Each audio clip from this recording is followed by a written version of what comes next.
मनरेगा का पैसा आया था गांव के अंदर और फिर उस पैसे को लेकर के गांव के सरपंच और गांव के एक मजदूर की आपस में झड़प होती है और सरपंच उस मजदूर को 2 थप्पड़ भी लगा देता है और उसके बाद वह मजदूर गांव छोड़कर बाहर चला जाता है। और जब वह वापस आता है तो सरपंच की बेटी से इस तरह से बदला लेता है। सरपंच भी माथे पर हाथ रख करके चुपचाप जमीन पर बैठ जाता है और जो कुछ होता है सब कुछ होने देता है।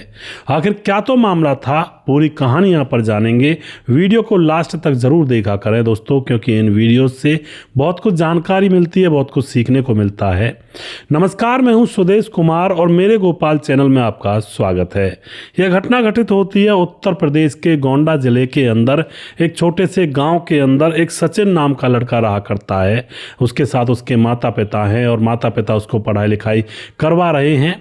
और उसी गांव के अंदर सरपंच यानी कि प्रधान बोलते हैं उस साइड में, तो वासुदेव नाम का एक प्रधान भी रहा करता है जो कि गांव का प्रधान है।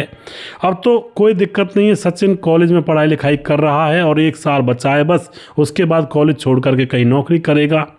अब क्या होता है दोस्तों, 2021 में मनरेगा का पैसा आता है और मनरेगा का जब पैसा आता है तो यह एक अंदर की बात है, आप लोग जानते भी होंगे। 2 तरह के मजदूर होते हैं।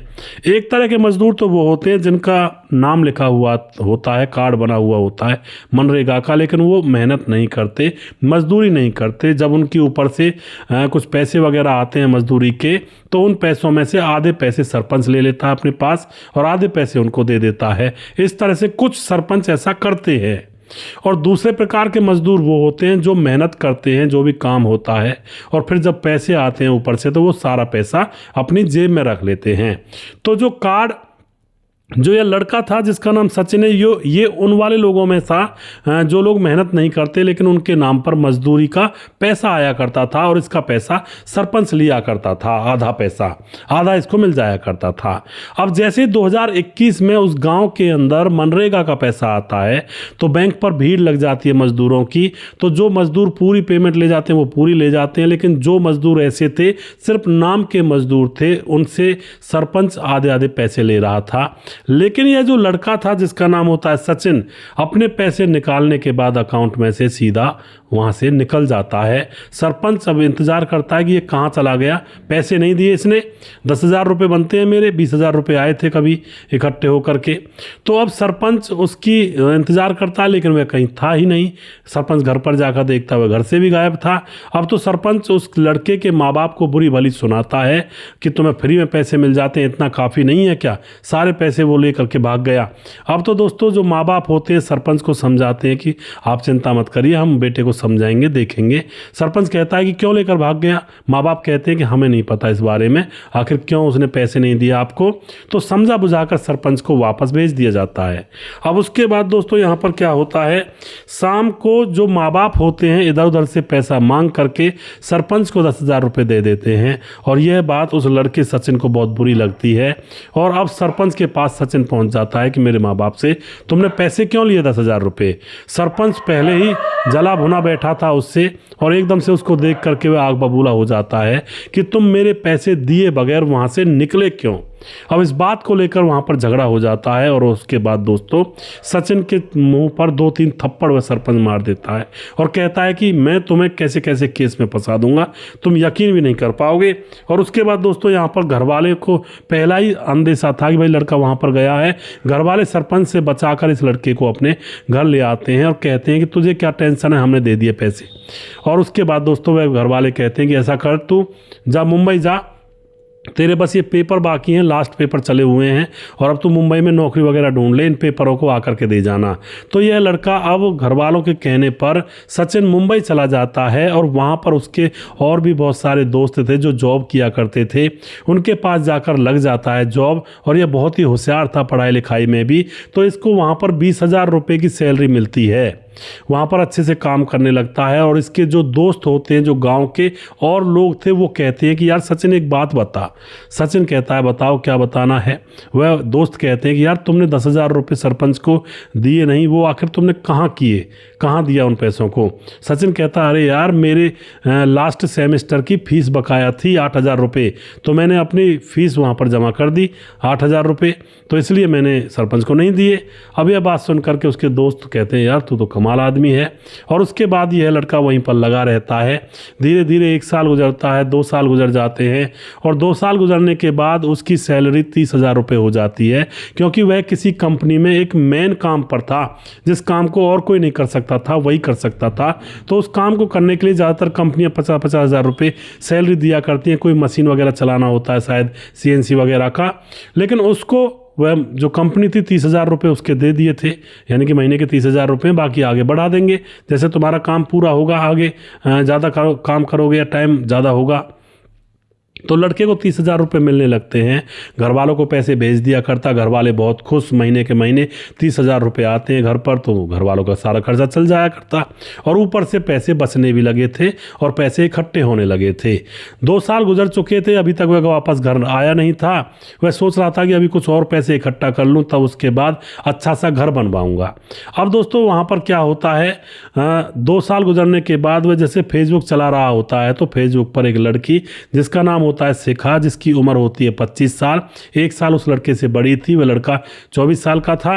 तो उससे उसकी मुलाकात हो जाती है और दोनों में मीठी मीठी बातें होने लगती हैं, और फेसबुक पर ही दोनों को एक दूसरे से प्यार हो जाता है। दोनों एक दूसरे के प्यार में परवान चढ़ने लगते हैं और एक दूसरे से मिलने की कोशिश करते हैं। लेकिन लड़की तो थी दिल्ली और यह सचिन था मुंबई। अब ये दोनों मिलना चाहते हैं, तो लड़की एक दिन कहती है, तकरीबन 6 महीने इनको गुजर गए थे प्यार करते करते, तो लड़की एक दिन कहती है कि सचिन तुम मुझसे मिलने के लिए आ जाओ दिल्ली, और मैं यहाँ पर सारा कुछ मैनेज कर लूँगी। और वह कहती है कि मैं यहाँ पर अपनी मौसी के यहाँ पर रहती हूँ 10 साल से। और उसके बाद दोस्तों ये दोनों बातचीत करके सचिन मुंबई से सीधा दिल्ली के लिए ट्रेन पकड़ता है इससे मिलने के लिए। और लड़की ने दिल्ली में किसी होटल में मिलने के लिए इसको बुलाया था, वहाँ पर पहले से रूम बुक लड़की ने कर दिया था। और वहाँ पर यह दोनों मिलते हैं और दोनों मिल करके बहुत खुश होते हैं और एक दूसरे के साथ यह टाइम स्पेंड करते हैं उस होटल के अंदर। तकरीबन 2 से 3 घंटा संबंध वगैरह बनाते हैं। और फिर दोस्तों यहाँ पर क्या होता है, जो लड़की होती है वह अपने घर चली जाती है और इससे कहती है कि तू यहीं पर होटल में ही ठहरना, मैं नौकरी करती हूँ, तुम्हें पैसों की कोई चिंता नहीं है। लड़का कहता है सचिन मुझे भी कोई दिक्कत नहीं है पैसों की, तुम मत देना, मैं अपने आप दे दूंगा। अब तो सचिन वहाँ होटल पर रुका हुआ है, लड़की अपने घर जाती है और फिर घर से अपनी मौसी से कहती है कि मुझे अपनी सहेली के जन्मदिन पार्टी में जाना मौसी, और मैं आज रात को आऊँगी नहीं, वहीं पर रुक जाऊँगी। तो मौसी कहती है ठीक है बेटी चली जा। और उसके बाद ये उसी होटल में आ जाती है और आकर के फिर से ये रात भर एक दूसरे के साथ अपनी वासना को तृप्त करते हैं, एक दूसरे से प्यार करते हैं। इसी तरह से वह लड़की लगातार 5 दिन तक इससे मिलती रहती है, कभी दिन में कभी रात में, मौसी से बहाना बना करके। और दोस्तों अब क्या होता है, 5वें दिन जो यह लड़की थी यह वहाँ पर बैठी हुई थी और यह वॉशरूम करने जाती है। इसके बैग खुला हुआ था, छोटा पर्स जो होता है, उसमें से आधार कार्ड बाहर आ रहा था और उस आधार कार्ड को अब यह सचिन देखने लगता है। तो दोस्तों आधार कार्ड को देख करके सचिन की आंखें चौड़ जाती हैं, क्योंकि आधार कार्ड में इसके पिता का नाम था जो इसके गांव का सरपंच था, वासुदेव। तो यह इसका मतलब ये समझ जाता है कि ये वासुदेव की लड़की है जिसके बारे में सुना था कि वह भाई बाहर रहकर पढ़ती है। अब तो यह लड़का एकदम से इसकी आंखें फटी फटी रह जाती हैं। और उसके बाद जब ये लड़की वापस आती है तो इससे पूछता है कि तुम कौन से गांव की रहने वाली हो। लड़की अपना गांव बता देती है। इधर जो लड़का था सचिन वह अपना गाँव नहीं बताता है, क्योंकि दोस्तों लड़की और यह लड़का दोनों एक ही गाँव के थे और उसी सरपंच की लड़की थी यह, जिस सरपंच ने सचिन के मुँह पर थप्पड़ मारे थे और सरपंच के पैसे मनरेगा के सचिन ने नहीं दिए थे। अब तो यह सारा मामला देख करके सचिन कुछ नहीं कहता है और फिर उसके बाद कहता है कि मैं अब जा रहा हूं दिल्ली, और वहां से दिल्ली निकल जाता है। और दिल्ली जाने के बाद अपनी सिम को तोड़ देता है और फेसबुक की आईडी को बिल्कुल डिलीट कर देता है कि अब मुझे इससे बात नहीं करनी, क्योंकि वह डर जाता है कि भाई गाँव में क्या होगा, इसके पिता को पता लगेगा, मेरे माँ बाप क्या कहेंगे कि तूने गाँव के गाँव शादी कर ली। अब दोस्तों यह आराम से नौकरी कर रहा होता है। उधर इसकी जो प्रेमिका बनी थी शिखा, इसके गाँव के प्रधान की लड़की, वह इसका इंतज़ार कर रही थी फ़ोन का, लेकिन इसका इंतज़ार अब बहुत ज़्यादा बढ़ता चला जाता है। शिखा रोने लगती है कि एक प्रेमी मिला और वो भी छोड़कर चला गया। शिखा को लगता है कि वह धोखा तो मुझे नहीं देगा, कोई ना कोई ऐसी वैसी बात उसके साथ हुई है, या तो कोई दुर्घटना हुई है या कोई मामला कुछ और हुआ है। और अब वह रोते रोते एक दिन अपनी मौसी को बता देती है। मौसी में एक लड़के से प्यार करती थी, लेकिन वह तो अब चला गया कहीं, मुंबई का था रहने वाला, और अब वह ना फ़ोन करता है और उसने अपना फ़ोन बंद किया हुआ है और ना वो फेसबुक पर मिलता है। उसकी मौसी उससे कहती है कि अरे वो जो कुछ हुआ ठीक है, तुमने ऐसा क्यों किया, ऐसा नहीं करना चाहिए था, लेकिन जो हुआ सो हुआ, उसको भूल जा अब तू, और एक नई ज़िंदगी अपना जी आराम से, और गांव में पता नहीं लगना चाहिए इस मैटर का, वरना बहुत बदनामी हो जाएगी। अब तो लड़की कुछ दिन वहाँ पर रहती है, उसका मन नहीं लगता, पढ़ाई भी पूरी हो चुकी थी, वह तो नौकरी कर रही थी, अच्छा खासा कमा रही थी। इसके पिता कहते हैं बेटी अब गाँव आ जा, तो यह गाँव चली जाती है और वहाँ पर पिता कहता है बेटी अब हम तुम्हारी शादी की तैयारियाँ कर रहे हैं, अब तू गाँव में ही रहे, अब नौकरी वोकरी मत कर, और जब तेरी शादी हो जाएगी तो तेरा मन करे तो नौकरी कर लेना, नहीं तो रहने देना। अब दोस्तों यहाँ पर जो लड़की होती है वह कहती है नहीं बाबा मैं शादी नहीं करूँगी। अब पिता कहता है, जो सरपंच था गांव का, तुम शादी क्यों नहीं करोगी? वह कहती है मैं एक लड़के से प्यार करती हूँ। पिता एकदम से बौखला जाता है, कहता है कौन है, क्या खानदान है, कौन सी जाति का है, कितना पढ़ा लिखा है, क्या कमाता है? लड़की कहती है वह चाहे कोई भी है, कितना भी कमाता है, लेकिन मैं उससे प्यार करती हूँ और मैं उसी से शादी करूँगी। अब तो पिता चुप लगा जाता है, सोचता है कि चलो देखते हैं। और उसके बाद दोस्तों अब ये जो लड़का होता है सचिन, अब यह भी गांव में आता है 2.5 साल बाद।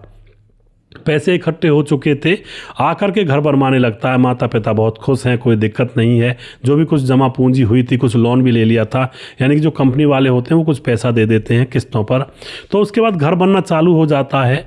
एक दिन की बात होती है, ये लड़की अपनी माँ और अपने पापा के साथ मंदिर जा रही थी, तभी रास्ते में सचिन गली में आता हुआ नजर आ जाता है। और सचिन को देखकर एकदम से लड़की कहने लगती है अरे सचिन तुम यहाँ क्या कर रहे हो हमारे गाँव में, क्या मुझे ढूंढते हुए आए हो ना? अब एकदम से वो लड़की कहती है पापा ये वो लड़का जिससे मैं प्यार करती हूँ। सचिन अपना चेहरा छुपा रहा था और आगे निकलने वाला था, लेकिन इतने में लड़की उसका हाथ पकड़ लेती है। सचिन के बारे में जान करके जो उसका पिता था लड़की का, बौखला जाता है और कहता है कि अपनी बेटी से इससे तुम्हारी शादी होगी, तुम्हें पता है कौन सी जात का खानदान का है, ये कुछ भी नहीं है, ये मजदूर टाइप का आदमी है, मैं इससे तुम्हारी शादी हरगिज नहीं कर सकता, और गाँव के गाँव शादी कैसे हो जाएगी? अब लड़की को एकदम पता लगता है कि ये तो गाँव का ही है। तो उसने कहा भी सचिन से तुमने मुझे बताया क्यों नहीं?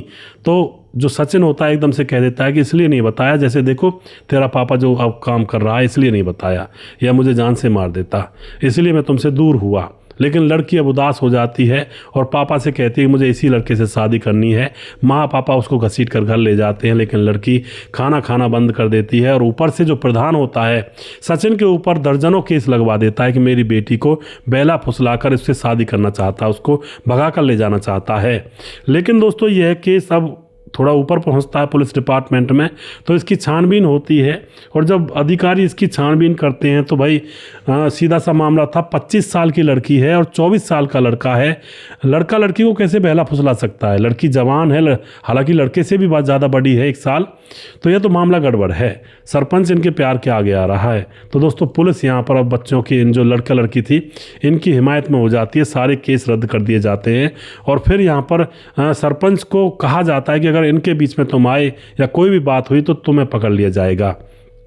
और फिर दोस्तों लड़की खाना खाना भी बंद किए हुए थी, तो उसके बाद मजबूरी में इन दोनों की शादी करनी पड़ती है कानून के दबाव में आकर। और अब वह लड़की अपने ही गांव में दुल्हन बनकर रह रही है एक दूसरे लड़के के साथ।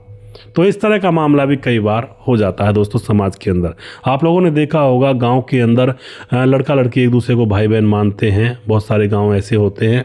लेकिन दोस्तों कई बार भाई बहन रिश्ते को ताक पर रखकर प्यार कर बैठते हैं और फिर शादी भी कर लेते हैं और उसी गांव में रहते हैं। ऐसे बहुत सारे मामले आप लोगों ने देखे होंगे, ज़्यादातर देखने को ऐसे मामले मिलते हैं। दोस्तों आप क्या कहना चाहते हो इस घटना के बारे में, अपनी राय कमेंट बॉक्स में लिख सकते हैं। और वीडियो के लास्ट में कुछ भाइयों के नाम जरूर लूँगा जो हमारे वीडियोस को देखते हैं और हमें खूब सपोर्ट करते हैं। हमारे साथ समाधान पाटिल जलगांव महाराज से हैं, राजकुमार मीना कमेंट करते हैं, रवि कुमार तोमर, भीमदत्त जोशी, मोहम्मद आसिफ कमेंट करते हैं, मनोज श्रीवास्तव जी हैं जो लगातार कमेंट करते हैं गोपालगंज बिहार 28 वार्ड नंबर 23 से। राम गोसाई अमर भाई लगातार कमेंट करते हैं, रतनलाल शर्मा, सूबेदार यादव। और उसके बाद हमारे साथ हैं देसाई भाई वना भाई कमेंट करते हैं, धीरज भरनवाल कमेंट करते हैं, सुनहारी लाल कमेंट करते हैं, हरी शंकर यादव कमेंट करते हैं, रामपाल यादव कमेंट करते हैं, विंध्याचल राजवार कमेंट करते हैं और राम शब्द कमेंट करते हैं, प्रवीण बघेल से पुरी से, सुजीत कुमार लगातार कमेंट करते हैं, राधे राधे गुरुजी, राधे राधे जी, रवि कुमार तोमर, रोहित कमेंट करते हैं, मोहम्मद आसिफ कमेंट करते हैं और उसके बाद हमारे साथ हैं मोहम्मद आसिफ दोबारा से, सूरज डीओ फिजी से अमर भाई लगातार कमेंट करते रहते हैं और संजीव कुमार नेपाल से हैं, रजत सैनी कमेंट करते हैं, राम मोहम्मद यासीन लाहौर पाकिस्तान से, राजकिशोर चौरसिया महाबलेश्वर महाराज से, राधेश्याम शर्मा श्री जयपुर राजस्थान से, दुर्योधन भाई कमेंट करते हैं और छगनदास खारडाबांध राजस्थान से और उसके बाद हमारे साथ सुशील चौधरी अमर भाई लगातार कमेंट करते रहते हैं और जिस भाई का नाम रह गया उस भाई का नाम अगले वीडियो में जरूर लूँगा। अगला वीडियो बहुत जल्दी फिर से लेकर आऊँगा, तब तक आप खुश रहें, सावधान रहें। जय हिंद, जय भारत।